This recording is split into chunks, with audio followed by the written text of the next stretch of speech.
Hi, I'm Mehdi Sandaji, and welcome to Your Finance TV's Crypto Revolution, covering all things crypto and digital assets. We are here with Adam Blumberg, co-founder at Interaxis. Adam, how have you been, sir? I've been really good, Mehdi. Things have been good. A little quiet lately, which is a good thing. Let's just start building. Are you saying quiet? I see something completely opposite of quiet. There's so many topics to talk about, and I'm very excited to dive in. But before we get into things, don't forget to like and subscribe if you want to stay on top of our content. And always feel free to drop us a line if there are any topics you want us to explore and dive deeper into. So, Adam, this week's been up and down. Yesterday, today we're filming on a Wednesday the 31st of May. But yesterday we saw a little lift in all things crypto as the debt ceiling shenanigans were being resolved. We discussed those being an overhang for us last week, but things seem to be calming out. Maybe we go to a vote today. But that's long gone now, as overnight the China PMIs came in weaker. Then we saw US futures sell off, and then we eventually saw all crypto kind of following suit. Who knows? But I guess there's more to life than a day-to-day price action. What are your thoughts on the price action at the moment? Well, the price action, actually has been relatively not volatile considering everything that's going on, right? Considering what's going on in China, considering the debt ceiling talks.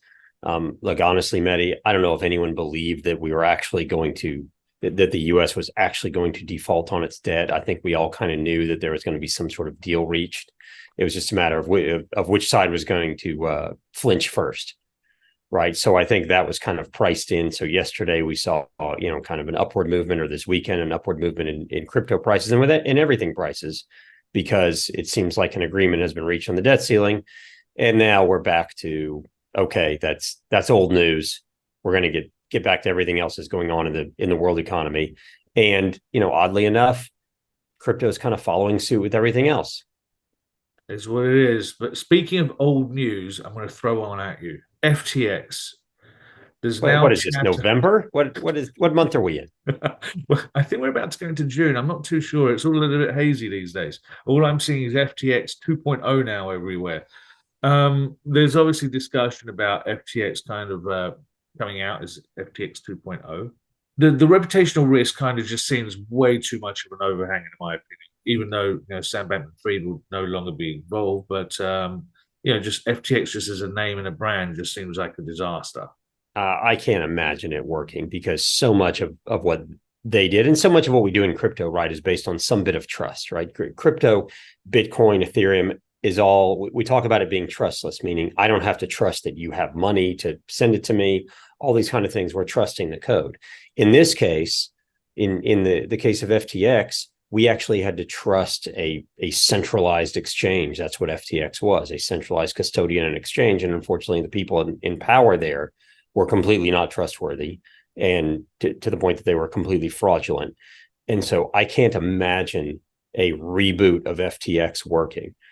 We've seen companies that obviously go through bankruptcy and come out of it, and they are just fine, and they oftentimes even thrive. I don't think this is that situation, because there's so many other options and alternatives that why would anyone voluntarily put their money there? I see it as maybe an opportunity for FTX to sell their clients now and make something out of it.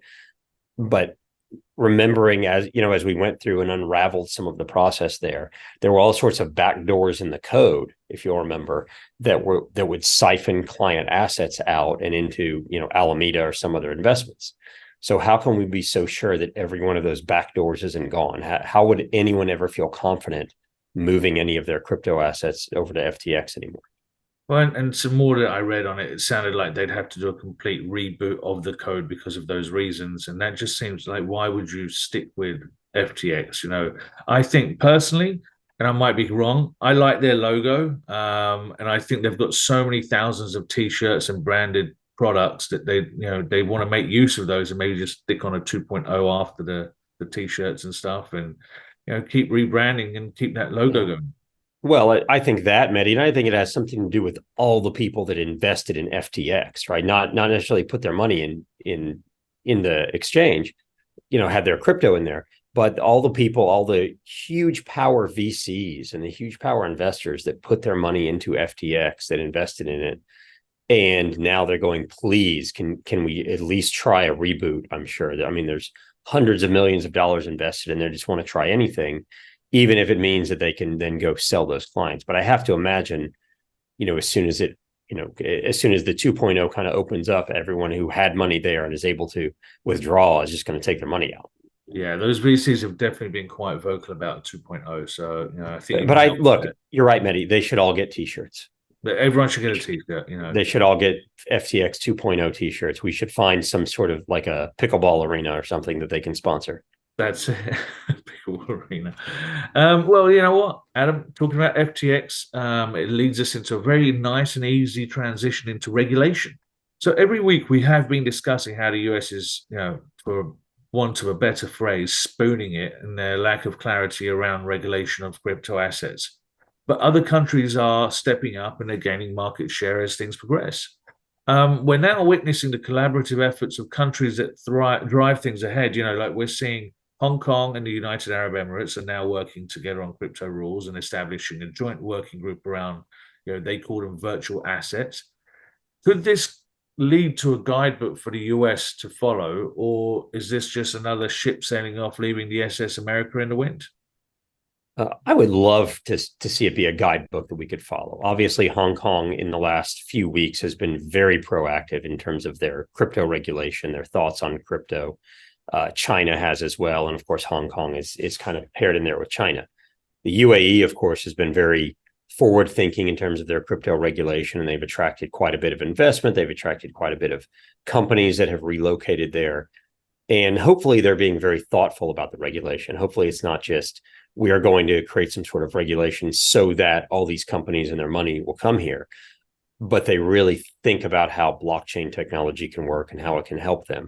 And so now you have Hong Kong and the UAE trying to work together on all sorts of economic issues. It's not just crypto, but on all sorts of economic and financial issues. And it makes sense. You have so much Southeast Asia money already in the UAE and looking to invest in there. And I think this goes to, a larger point, Mehdi, which is so many of these large economies in the world are trying to find ways to not have to do business with the US and to not have to do business in dollars and not have to go through our banking system, because it seems like they're at the whims of a few people who can just decide on things like sanctions here and there. And they're going, look, we not only do we want to transact financially, but we can use this new system to actually more efficiently and more transparently transact with each other. And so we have to have similar regulations. And so it makes sense. Look, I would love, as you said, for this to be a blueprint for how we do things in the US. I have a funny feeling that it's not going to change one thing here. It would be nice if they heeded other people's progress and ideas, and but it is what it is. The US will do what the US does. But we have seen, some sort of a resolution of sorts. The Wahi brothers. I don't know if you remember the case. The two Coinbase employees who were buying assets before they were being listed on Coinbase, and then they were exposed to, what's been called the Coinbase effect, where newly listed assets get an immediate lift, being listed on what's a reputable exchange. Surely we're at one. Well, surely we're going to see more of these types of cases coming to light. But as far as a playbook goes, it feels like maybe the SEC has kind of got one framework playbook around this type of situation. But who knows? What are your thoughts on this? Well, the SEC playbook, and this is what I've read from other attorneys who have looked at this, right? The SEC playbook is sue these people and then settle out of court, because they know they don't want to go to court and have the court create some sort of settlement, have a what is it called? A court judgment that ends up being the precedent now for that rule. And so the SEC has no interest in going to court over cases like this. They settled. And part of the settlement is, of course, these guys, I believe, have already served some jail time. They're going to have to pay some fines. They're going to have to pay some of that money back. And the SEC gets in there that these guys admit these are securities, right? Which is really what they want. They're all these enforcement actions, all these actions against so many different parties around the world. They keep sticking in the word securities, securities, securities, and they're trying to get enough of them settled that say, look, all these assets, all these crypto assets are securities. Look at all these cases we've settled. Look at all these people that have admitted it. Maybe eventually there'll be some judgment that says so. But for now, they get all these settlements where these people are going, nope, these are securities. And then the SEC eventually gets to point to that and go see all these assets that Coinbase has listed. They're all securities. They all have to come in and register. What does the S in SEC stand for? Securities. Okay, sorry, just checking. Yeah. It seems strange that they're pushing that.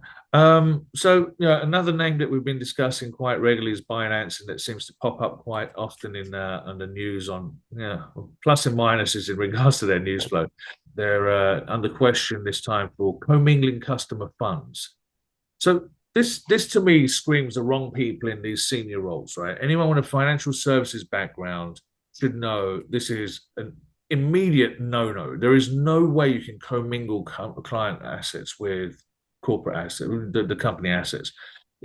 What can be done about this? Why are these things coming to light multiple years after Binance is the number one exchange in the world?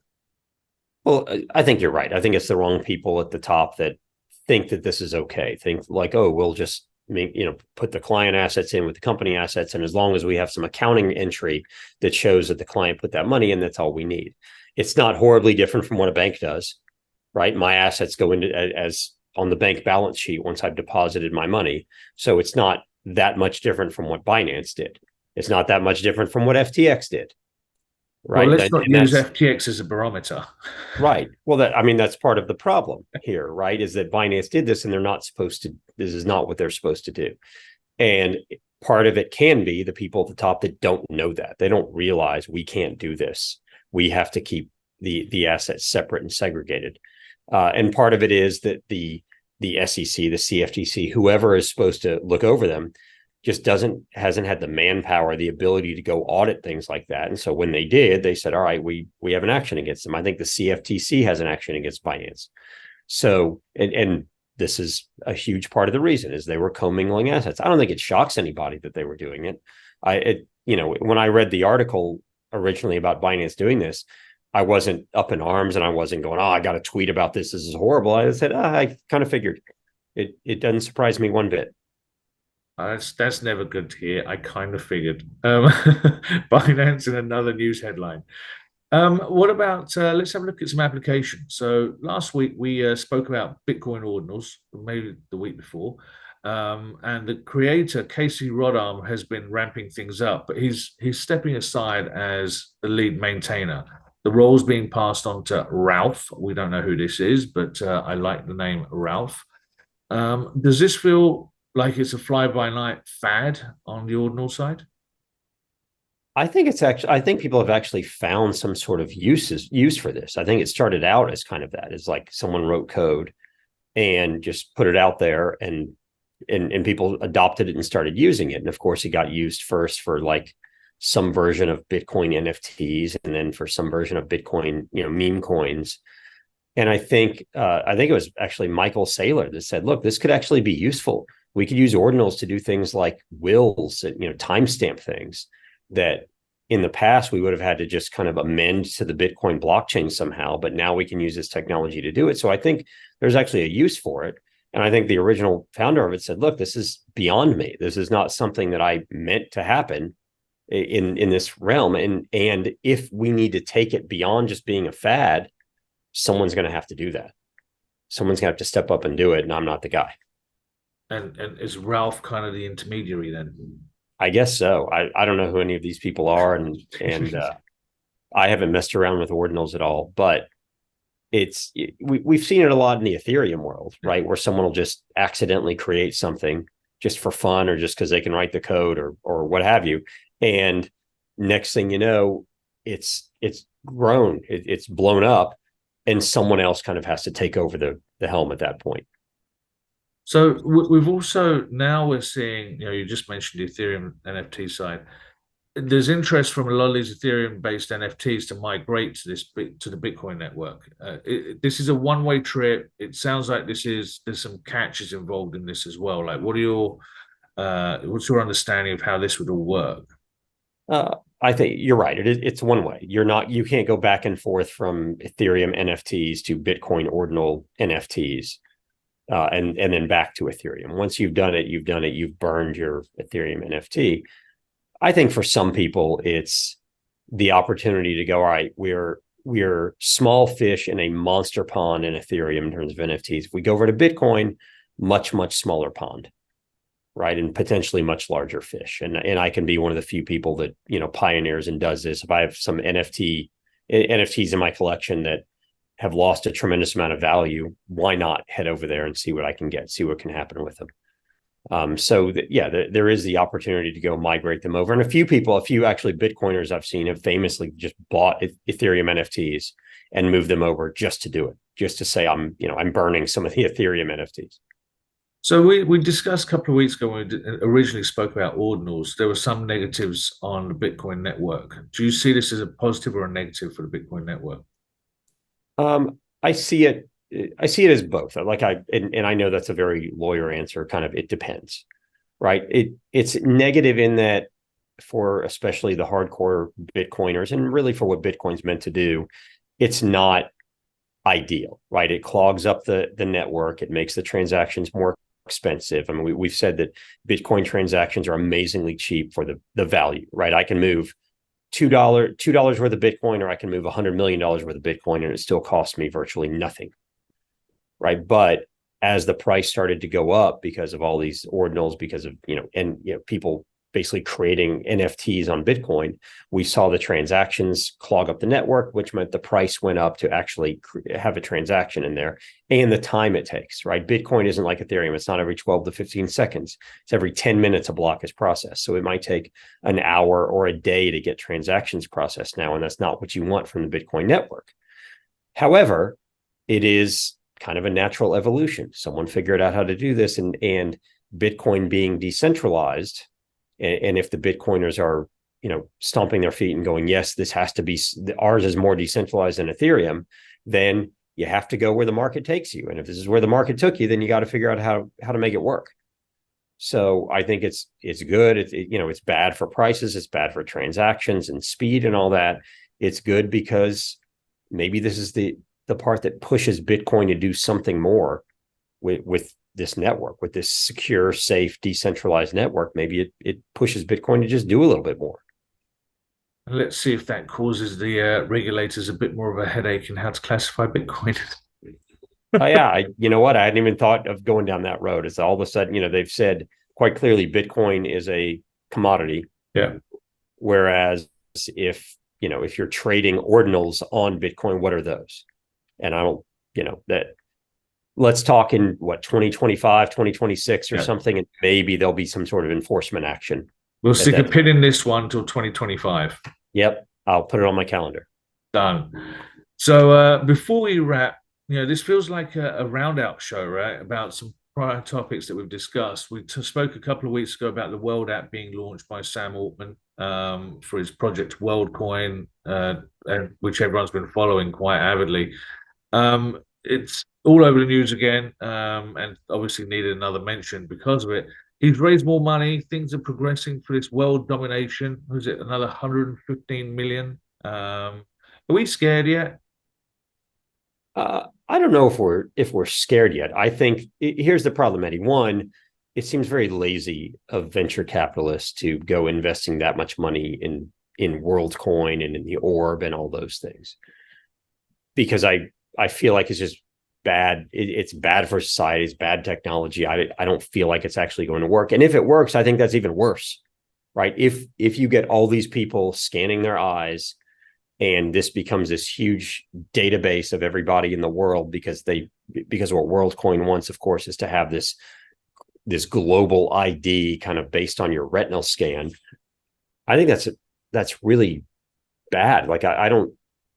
We saw, I'll go back to this, and I apologize for stammering a lot of this, but I could go on for hours about how I think this is a huge negative. And I think what Sam Altman is doing is exploitative and such. But you created OpenAI, right, which he worked on, which of course, I mean, like a firecracker, right? Just launched and everybody's using it. Everybody's using ChatGPT and finding really cool ways to use AI. I use it quite often. I use ChatGPT and everything. So now, and remember, they launched it as a very altruistic solution for humanity. We have this AI that's going to help us. And then they raised a bunch of money, or they got, half acquired by Microsoft or whatever. So all of a sudden, this project that we all looked at as relatively altruistic is a monster profit for Sam Altman. And then you go months later and raise another $150 million for Worldcoin, which is also his, where you're going to scan everyone's retinas, specifically so you can combat AI, specifically so we know who's real and who's not. So he's profiting on both sides. And in reality, the worry is all this data is going to end up wherever he wants it to go. Right? There hasn't been an audits of Worldcoin and their blockchain data. There have not been audits to see where that data goes. Just like with AI, we kind of feel like a lot of the information that I put in, or a lot of the information I give them with ChatGPT is going into some centralized database. It's probably going to Microsoft right now. So now you expect me to trust you that you're going to scan my retina and that's going to be completely safe? I don't believe it for a second.